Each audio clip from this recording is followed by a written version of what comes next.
Hi అండి, నమస్తే. Welcome back to our channel Gauri Taniya's kitchen. నేను మీ గౌరీనండి. ఈరోజు నేను రాయలసీమ స్పెషల్ అయినటువంటి పులగం చట్నీ పచ్చి పులుసు ఎలా చేసుకోవాలో చూపిస్తానండి. దీనికోసం మనము ఒక గ్లాస్ రైస్ తీసుకొని హాఫ్ గ్లాస్ పెసరపప్పు తీసుకొని, పొట్టు పెసరపప్పు అండి, బాగా కడిగి వాష్ చేసేసుకోవాలండి. ఒక 2-3 సార్లైనా కడిగి తర్వాత ఇందులోకి వాటర్ వేసి ఒక హాఫ్ అన్ అవర్ నానబెట్టుకోవాలి. నానబెట్టుకున్నటువంటి పెసరపప్పు బియ్యాన్ని మనము ఒక కుక్కర్ని తీసుకోవాలండి. సో ఆ కుక్కర్లో కొంచెం ఆయిల్ వేసి, ఆయిల్ హీట్ అయిన తర్వాత అందులోకి జీలకర్ర, కరివేపాకు వేసి బాగా ఫ్రై అయిన తర్వాత మనం నానబెట్టుకున్నటువంటి పెసరపప్పు బియ్యాన్ని కూడా వేసి 1.5 గ్లాస్ వాటర్ యాడ్ చేసుకొని కొంచెం సాల్ట్ కూడా వేసి బాగా ఉడికించుకోవాలండి. కుక్కర్ మూత పెట్టేసి ఒక 3 విజిల్స్ వచ్చే వరకు ఉడికించుకోవాలి. తర్వాత మనం కుక్కర్ మూత ఓపెన్ చేసి చూస్తే మనము పులగం ఇలా బాగా రెడీ అయిపోయి ఉంటుందండి. సో దీనిలోకి కాంబినేషన్గా మనము చట్నీ పచ్చి పులుసు చేసుకున్నామండి. సో చట్నీ పచ్చి పులుసు చేసుకోవడానికి మనము ఫస్ట్ ఒక ప్యాన్ తీసుకొని అందులో ఒక కప్పు లేదా కప్పున్నర పల్లీలను డ్రై రోస్ట్ చేసుకొని పక్కన పెట్టేసుకోవాలండి.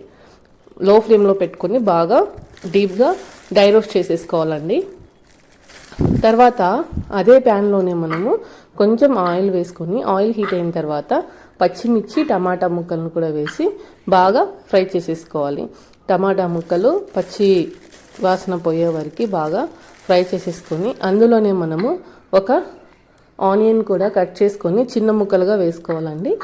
సో ఈ టమాటా, పచ్చిమిర్చి, ఆనియన్స్ ఇవన్నీ బాగా ఫ్రై అయిన తర్వాత చల్లార్చుకోవాలండి. బాగా ఫ్రై చేసుకొని చల్లార్చుకొని పక్కన పెట్టేసుకోండి.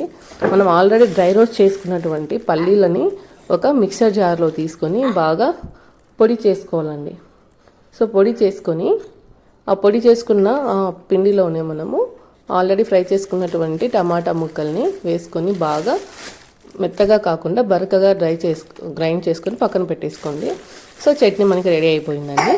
తర్వాత ఇందులోకి కాంబినేషన్గా పచ్చి పులుసు కోసం మనము మిక్సర్ జార్లో పల్లీలు, ఉప్పు, కొంచెం బెల్లము, కొంచెం చింతపండు, కారం వేసి గ్రైండ్ చేసుకొని, ఇలా గ్రైండ్ చేసుకున్న తర్వాత బాగా ఇందులోకి ఒక గిన్నెలోకి ట్రాన్స్ఫర్ చేసుకోండి. తర్వాత పోపు పెట్టేసుకోవాలండి పచ్చి పులుసుకి.